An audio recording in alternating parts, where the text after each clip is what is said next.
Kat Malaysia tak ada jual. Bau perfume ni bau label-label perfume Siti Nurhaliza.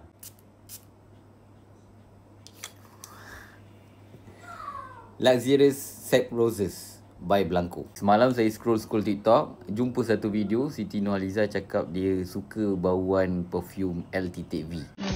Dia ada campuran oud, rose. Dalam perfume favourite Siti Nurhaliza tu ada bauan oud, rose, ada bau leather. Kebetulan dekat dalam Blanco ni ada kembar dia. Inspired perfume yang Siti Nurhaliza pakai, LTTV, yang harga dia ribu-ribu. So kalau korang nak vibe yang lebih kurang sama, korang boleh beli perfume ni, Luxurious Sap Roses by Blanco. Saya tak claim tinggi-tinggi, tapi korang akan dapat vibe yang lebih kurang. Harga bawah RM50, mampu milik, tapi vibe macam perfume ribu-ribu. Dengan pantas korang tekan dekat Bet Kuning cepat pergi beli. Yang ni memang laku keras.